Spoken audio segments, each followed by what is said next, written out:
94. Two samurai are locked in combat with a black-clad warrior. They are about to die.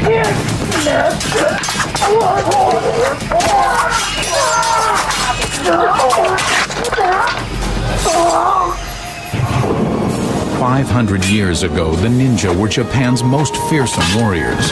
Their superhuman fighting skills were legendary, but were they true?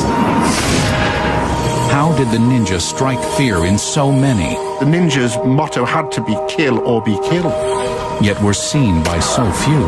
This individual was unseeable. You just never knew who was the ninja.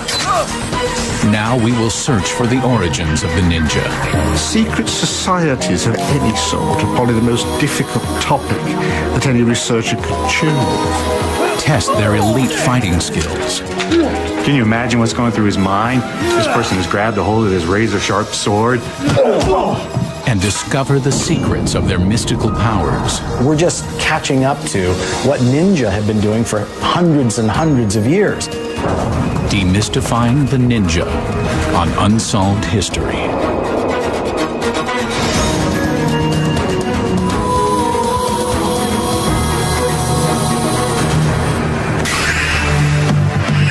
In a large villa near downtown Los Angeles, two police officers begin their watch over an important client. As part of a real-life experiment, they have been hired to guard against a hostile attack while being monitored by remote cameras. They are expecting the worst. An attack can come at any moment. What they aren't expecting is an enemy they can't see or hear. An enemy who is one of the most deadly foes in the history of warfare, and to this day is still veiled in secrecy: the ninja. Their feats were so amazing that they have been immortalized in countless novels and films. According to popular myth, they were masters of superhuman combat skills. One ninja could fight off 10 attackers. They were renowned as assassins, cloaked in black, and delivering death with cold-blooded efficiency. Yet historians disagree with this premise. There isn't much evidence of many ninja assassinations being carried out. So what is the truth about the ninja? Could they fly, shape change, disappear through walls, even use the power of clairvoyance to know what an enemy might do? They can actually control their ability to see in a different place or a different time, or their ability to hear what another person was thinking. It actually became a skill. It's amazing how rumors grow in the public mind so that things get exaggerated, and I'm sure a lot of ninjutsu exploits are simply exaggerations of things that actually happen. How do we discern fact from fiction, especially with a group that left such scarce historical records and lived outside traditional Japanese culture? Secret societies of any sort are probably the most difficult topic that any researcher could choose. Now Unsolved History is about to demystify the ninja. We'll search the mountains of Japan for their secret origins, put their mythical superpowers to the test. We'll meet some modern-day ninjas. And our experts will investigate the true capabilities of the ninja by merging historical evidence with 21st century combat skills. Historian Dr. Stephen Turnbull. Black Belt Ninja Master Stephen Hayes. Navy SEAL Instructor Michael Andrews. 13-year police veteran and security expert Bruce Cardenas. And scientist and espionage expert Dr. David Morehouse. To uncover the secrets of the ninja, we went back to their roots, to the province of Igaweno, in the mountains of central Japan. My understanding is that I've reached the heartland of the ninja. Igaweno is where the ninja originated, and is the only place on Earth where there is a museum dedicated to the study of ninjutsu, which means the art of stealth, the way of invisibility. It is here that we begin our search for the truth about the ninja. Since the ninja disappeared from Japanese culture over 140 years ago, we asked historian Stephen Turnbull to help us locate the scant records that still exist. Right, yes. Japan has for centuries been one of the most literate nations in the world. So much is written down, so much is preserved, particularly by families. And the stuff is there if you really can dig for it.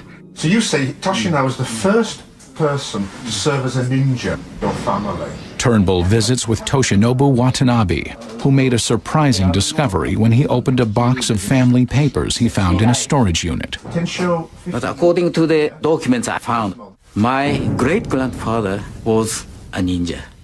But probably he didn't tell to his son anything about ninja. He thought that ninjutsu would be unnecessary in the new world.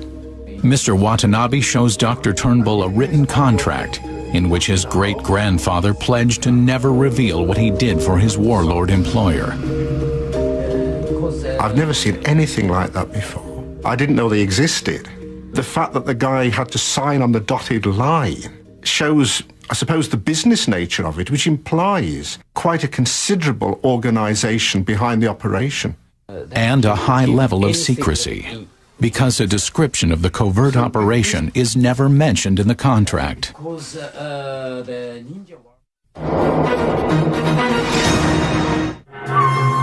How did ninjutsu begin in Iga province? Historians have traced its origins to Buddhist monks that emigrated from China. China was the major source of wisdom, of learning, of knowledge for the Japanese. For centuries, they revered Chinese traditions. Legend says that in the 11th century, a disillusioned Japanese samurai warrior met a Chinese mystic priest in the mountains of Igaweno. The priest asked the young man if he was ready to study a new form of combat that combined body and spirit and would allow him to move freely without being detected. It was called ninjutsu.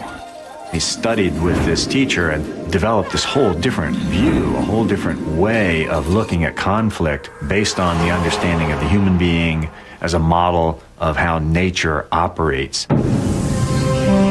Ninjutsu began to flourish in Igaweno. The remote mountain location made it easy for the ninja to live and train in secret. They governed here by themselves, and they needed to protect themselves from being attacked by outsiders. And they had to train their bodies. The result of training was ninjutsu. At the time, Japan was composed of many independent feudal states, and war was frequent. Local warlords would hire the ninja to spy on their rivals. I think it's important to remember how unusual these skills and powers of the ninja were for the time. This isn't normal Japanese behavior. As the ninja rose to prominence during the chaos of civil war in the late 1400s, their reputation grew. Myths began to circulate about the supernatural powers they had. The most famous was invisibility. The popular term for these ninja were the invisible warriors. You just never knew who was the ninja. Are they here? They just couldn't pin them down. Is there an explanation for this mystical skill? Maybe there's a night raid by a disgruntled warlord who wants to wipe out the ninja who've been causing him trouble. So he mounts a surprise attack on the house. The ninja designed their homes to trick their enemies into thinking they were invisible. They built concealed trapdoors, false floorboards, and secret passages. These defensive measures left their enemies clueless. No enemy would be expecting that to happen. The guy would almost literally think he'd disappeared into thin air, hence the legend of ninja being able to disappear. One of the ninja's legendary skills was stealth walking, the ability to move silently on any surface. Stephen, can you show me some of the techniques a ninja would use on a wooden floor like this? Sure. I'll show you some of the secrets. Okay. First, take a breath and kind of relax it out, because being relaxed is very important. Okay. Second, go ahead and let your knees flex this way. Sure, okay? like a golfer, huh? Like a golfer, yeah. Now, this is a challenge because it's a very creaky floor and we have shoes on. But here's what I'm going to have you do. First, we'll put all our weight on the, in this case, left, and then just shift your right out. Yeah, it's excellent. Don't put any weight on it. And then slowly see if you can put the weight on there. So far, very good. I haven't heard anything. Now, pause there for a second. As you pull your foot in, bring in the breath. Hold it for a second, get yourself squared away. Now you're going to reach out with the left foot. Keep your weight on your right. That's good. Even though the ninja were masters of stealth, they still had to fight sometimes. When it came to combat, the nemesis of the ninja was the samurai. These were the highly skilled warriors who served the warlords of Japan, similar to the knights of medieval Europe. All aspects of ninjutsu were contrary to the samurai method of honorable warfare. The ideal of samurai behavior was that two warriors would face squarely onto each other as worthy opponents and would fight to the death. The ninja didn't quite fit into that pattern. The ninja's definition of victory would have been to escape and not be traceable, and then have the person doubt that that was a ninja in the first place. So even though the samurai was a highly trained swordsman, the ninja would certainly try and surprise him.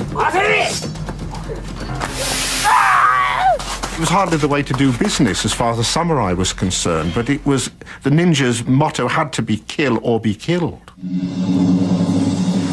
So what happened when the ninja and samurai clashed? Did the ninja's supernatural powers make the difference in battle? Get ready to learn the art of combat, ninja style, next on Unsolved History. For hundreds of years, Japan's warrior culture was embodied by the strong and powerful samurai. These swordsmen were the elite fighting class of Japan, until the ninja came along. I think the ninja would have been regarded with terror. These are people that you have to be very, very careful dealing with. There are myths that a ninja could easily defeat the samurai in combat, even when outnumbered. But are they true? The samurai would be trying to figure out these maybe odd movements that the ninja would be using. Different kind of tools, different positioning with the body. Plus, in his mind, he would have all of these memories of warnings from other people. Hey, these people might throw some kind of poisoned iron filings into your eyes. Stephen Hayes has practiced ninja combat arts for over 30 years and is a member of the Black Belt Hall of Fame. He has pioneered the introduction of ninjutsu to the Western world. We asked him to help us understand what kind of special powers the ninja really had and how they used them in combat. The ninja were said to be able to defy gravity and scale a sheer rock wall, but they had a special trick. These are the ninja's shuko. It's popularly referred to as a climbing claw. It's a steel band with these very tough, strong claws, and so these points were able to wedge in and allow a ninja to climb up that castle wall. The shuko had another purpose. If a person had climbed up a wall and ran into some sort of a guard, this could be used as a combat tool as well. In darkness, they might not even see this metal band. So to be able to hit into bone with this metal band or catch an arm with these claws. Very persuasive. To the samurai, it would appear that his ninja opponent was unarmed. This scenario, he comes flying in with that sword. Immediately, he came in with a second shot. It was better than I thought, so I had to get out of there. As he comes in with this next shot, I'm just going to come in and gain control of his arms, digging this in. But if he's a samurai, he might have been armored. He lifts his arm up and starts to cut down. I'm going to jam this right in there. Can you imagine what's going through his mind? This person has grabbed a hold of his razor-sharp sword. So I use that for just that moment of tension. I lift up, kick, load, and knock his hips back so that I can then redirect his energy here. Kicking, getting him off, and then safely holding this sword, I can go in for a vulnerable area. A ninja would only survive if he could fight his way out of a hostile confrontation. To do that, he needed special weapons and tactics. In terms of taking the simple handheld weapon to its perfection, I think that's where the ninja get a great deal of credit. First and foremost, the ninja's weaponry had to be both compact and portable. The ninja had to carry all his weapons about his person. So he wouldn't want to be encumbered by too much gear when he got to climb into a castle, carry out an assassination getaway. The ninja developed their exotic weaponry from the agricultural implements they used to tend their farms in the flatlands of Igaweno.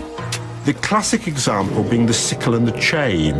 The sickle is a simple farmer's tool, but with a very sharp blade, and a whole series of martial techniques of martial arts developed whereby a sickle could be wielded as well as a sword. By using the sickle with a length of chain connected to a ball weight at the end, the ninja kept the samurai off guard. It was an unconventional weapon the samurai had never seen before. I would imagine that the first time a samurai saw a ninja wielding a chain, he must have thought, "This is very strange, what do I do with it?" Hence, the ninja had him at his mercy. The ninja also designed a more compact version of the ball and chain. It could overpower a swordsman in close quarters. You can only imagine the effect of this weight flying out and hitting right between the eyes. Might even have an instant knockout. When it came to sword fighting, the ninja used a shorter sword, which was more maneuverable in tight quarters. The traditional samurai sword of the age is a much longer blade, because this would have been for an outdoor battlefield type of battle. The short sword gave the ninja an advantage, even when he was outnumbered. In this scenario, I want them to think that I have that reach. So I pull this blade up and I keep it very flat so he can't see how long it is. He attacks to just knock this and me out of the way. I'm gonna get really low here, all right? From there, as he starts to come back in, I'm gonna jump and hit, using my body weight to take him all the way down to the ground. From this very exposed or awkward position, as this attacker comes in here, I use my body to throw the sword across. As he cuts down, I let him think I'm vulnerable, and then simply by throwing that arm up, it'll cut through the wrist there. I can move the sword handle out, and then because of the adrenaline, there's no fine muscle control left at this point, so I just put it where it needs to be, and then by pulling, I'll be able to finish off that attacker and then get out of there. Unlike the samurai, the ninja also trained women in the combat arts. Rumiko Hayes has studied ninjutsu for over 20 years and has mastered many of the same skills as her husband, Stephen. By doing this for so many years with all different peoples, I can kind of foresee what kind of attack it's going to be. Just by their body positioning, and then I just became so in tune with their body movement, their body posture. Just a slight difference makes me realize, or let me know that, okay, he's gonna do this. Yes! According to practitioners, the ninja not only mastered exotic weapons, but they learned how to read an attacker's mind. This skill went far beyond conventional warfare. What we do is we pay very close attention to the senses. So I look and I watch for somebody who carries their shoulders a little too stiffly, or maybe their eye comes to mind but then kind of goes away. Hayes has set up a demonstration in which he has to sense where an attack is coming from. How do I feel? Am I tending to walk over this way when I get around this person? I've got to be more in touch with my senses, my feelings. Hey, good. The ninja had to develop sophisticated warrior skills because they were operating under such extreme conditions. The price of failure was death. Can you imagine that kind of stress or kind of pressure that a normal person would feel? What if I'm caught? I might betray my family, I might fail my mission, I might betray myself. That kind of constant stress would be very different from a conventional soldier of the time. Here we have people who are utterly devoted to their calling. They are the experts, they are the elite, and like special forces nowadays, failure is just not taken into account. But how good were the ninja? Can their techniques stand the test of time? Get ready to experience a modern-day ninja mission that puts both mind and body to the test on Unsolved History. What happened to the ninja? Today, they no longer exist.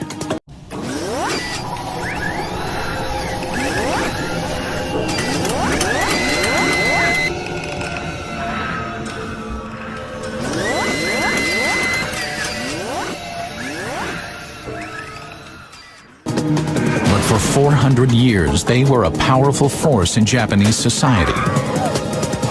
If you could destroy the enemy by sowing confusion in his ranks, by finding information out that he didn't want you to know, or even by assassinating the general while he was in his castle, then you'd won the battle just as surely as if you'd sent thousands of men to fight each other on a bloody field.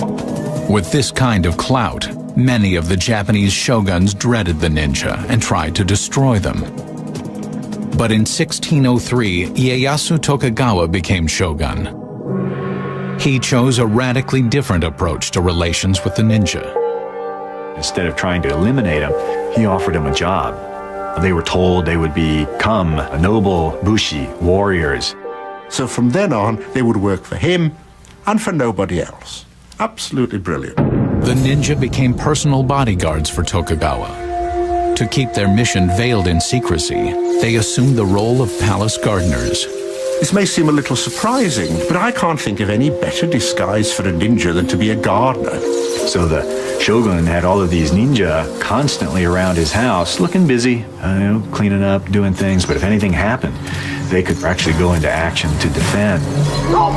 No attacking enemy would suspect this poor gentleman there with a pair of pruning shears being a skilled ninja until the pruning shears became a deadly weapon.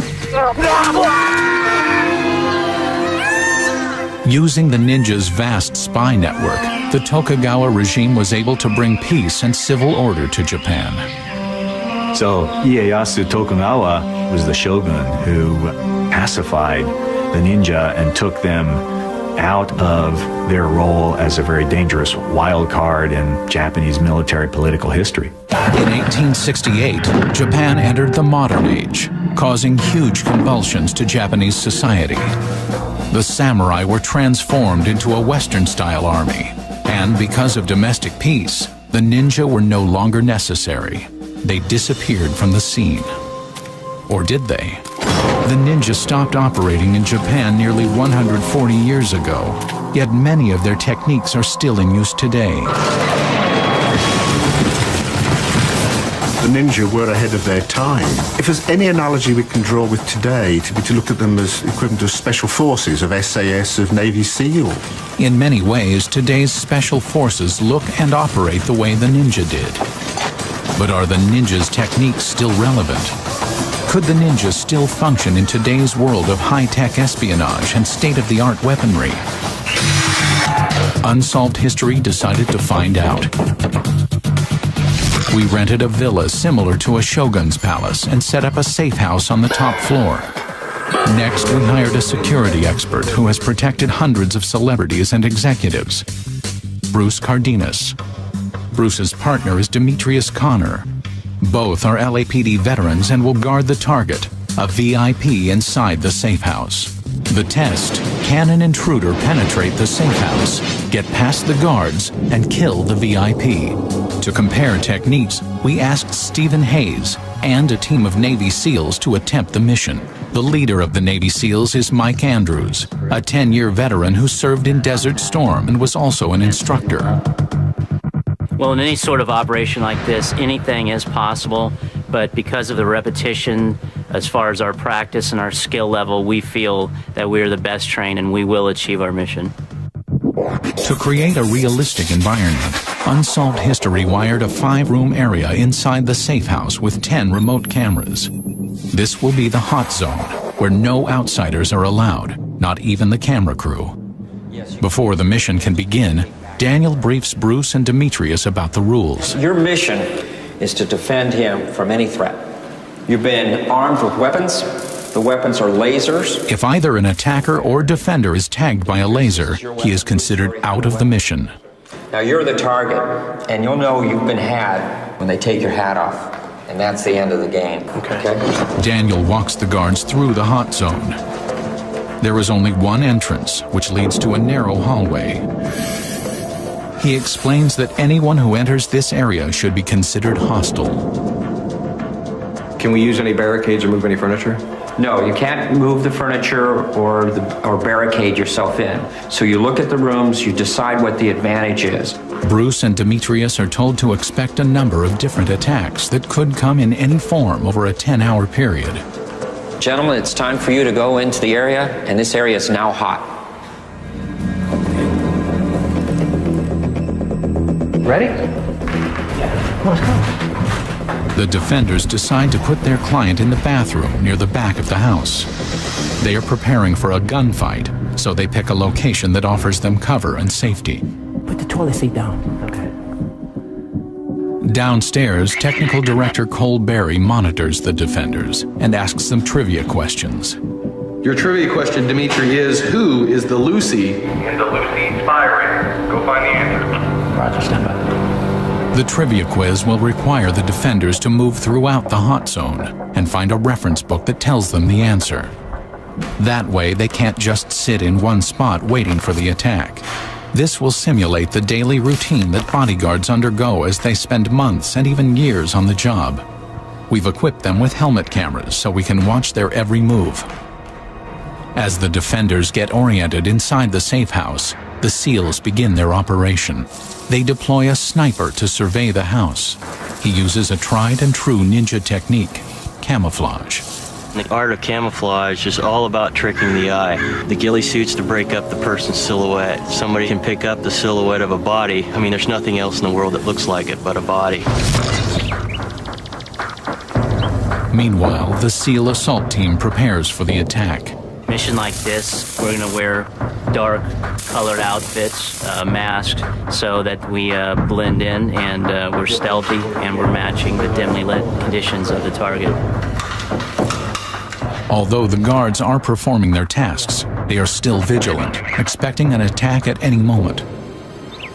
Outside, the sniper determines the position of the target using a high-powered rifle scope. We'll keep feeding the team, hey, you know, every 10 minutes I see this guy walk by the window. They just moved the guy. When the sniper reports the location of the target, the attack team of 5 SEALs moves into position. We have intel that they have pre-ordered rounds that they make around the premises, and we're going to ambush one of their security element there.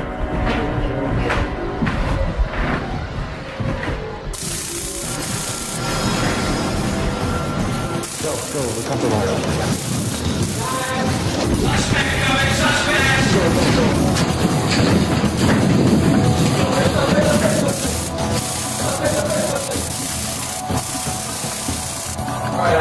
The attack lasts less than 20 seconds. All right, lock it down. First, Bruce is ambushed by 3 separate SEALs. He barely gets his gun out of the holster. I think I heard them the same time I saw them. It was simultaneously.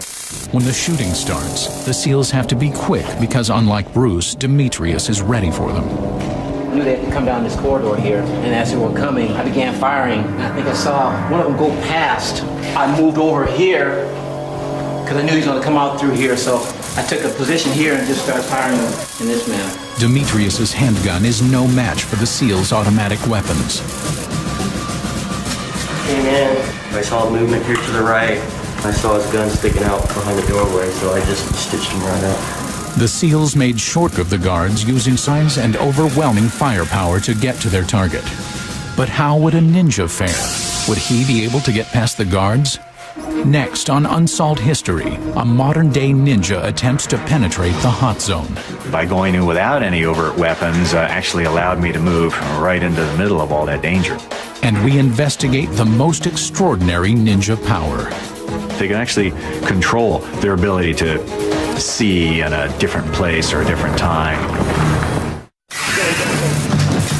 In our safe house experiment, the Navy SEALs were easily able to overpower the guards by using massive firepower and the element of surprise. But how well would a ninja do?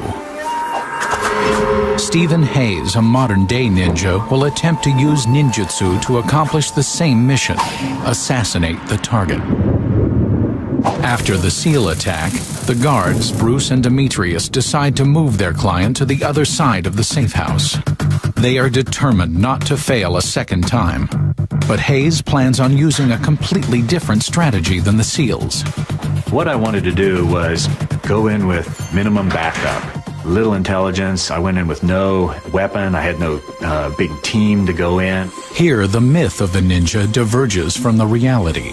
The myth: a ninja assassin dressed in black, slipping furtively through the shadows to reach his goal. The reality: the ninja was more likely to use deception to slip past the guards. 500 years ago, the ninja would often use disguises like that of a gardener. Our modern-day ninja will adopt a contemporary guise. He will pretend to be a production assistant working with the television crew. The real thing is we look like what people expect to see, and therefore we go invisible. I had a can of air that I was using to appear to be cleaning off some lenses there. Hayes begins to carefully probe the perimeter of the hot zone. Partner, we have somebody up here. Dimitri, we got people up here. Can I help you, sir? We're setting a camera up here. You know, I'm not to send you away. No one announced you. But Bruce isn't fooled by the ploy and won't let him pass the front hall. So how did that go? He came out gun drawn and confronted me in there, so they're real jumpy. Even with the defenders suspicious, Hayes won't give up his strategy. I had recruited a young woman to assist me in just kind of wearing them down. I would send her in, smiling, the tool belt on, offering drinks. This doesn't look like a danger. Hello there. Can I help you? Guys, I brought you some donuts. Why don't anyone announce you guys? Pardon? You know, I'm not to send you away. No one announced you. Okay. Should I leave them on the ground? No, you can take it back. Okay.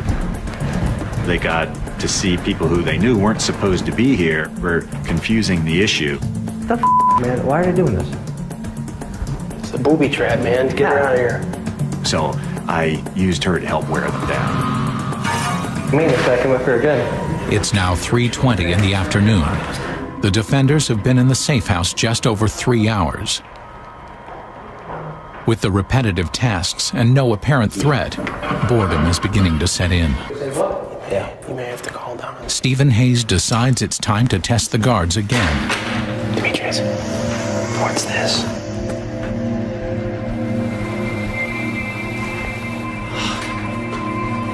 The police SWAT people, they were so good, they were so observant.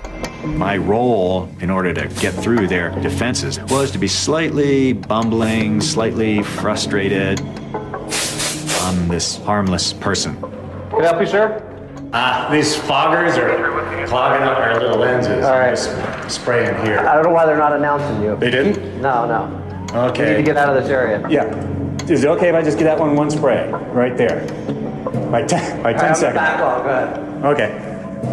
That time he came out and told me I needed to leave. And I said, could you give me like 10 more seconds to do one more of these cameras? He gave a little smile and I said, okay, but I'm going to keep you covered. And he backed on down the hall. So it was a little calmer than before. I don't know why they keep doing that. Got the whole utility belt. Like he's a grip or something? As the afternoon wears on, we keep the guards busy with more trivia questions. Bruce, you seem to be the genius. What is a garand? So repeat the question? Is a garand? But Bruce is interrupted as he looks up the answer.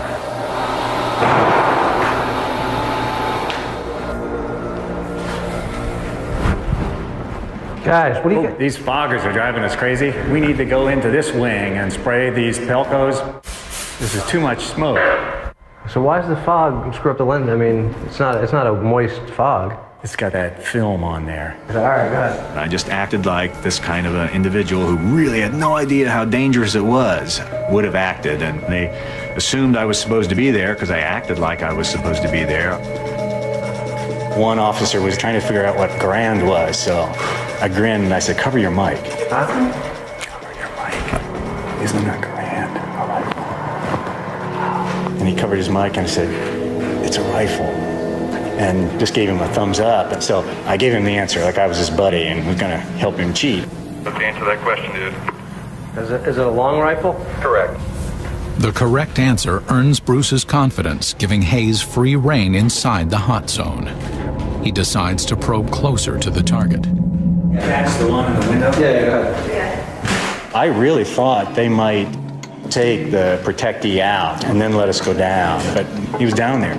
So we went down, we walked in, I went back to the camera near where the protectee was hiding, and I was spraying it, and one officer was right in the door. You know, how am I going to get past this guy without physical contact? So I started acting annoyed. Page? Hey, Page? So now they're kind of looking at each other. Whoa! It's gone! Yeah, and they're saying, It took Hayes over 4 hours to wear down the guards and successfully reach the target.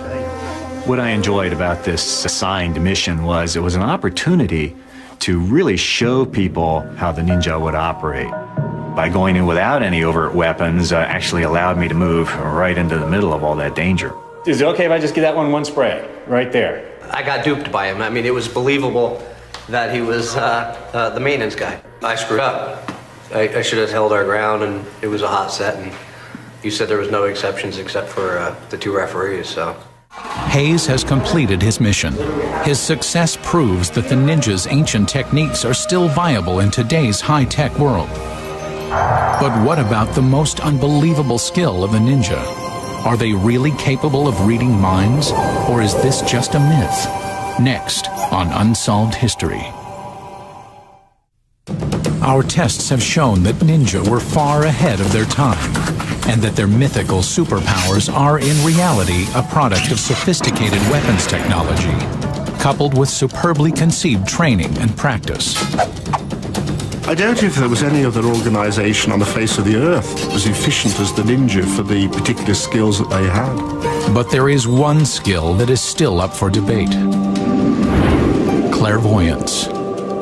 One of the aspects of this ninja mind lore that I really enjoyed exploring is the ability to see in some completely different place or time, like what we would call remote viewing.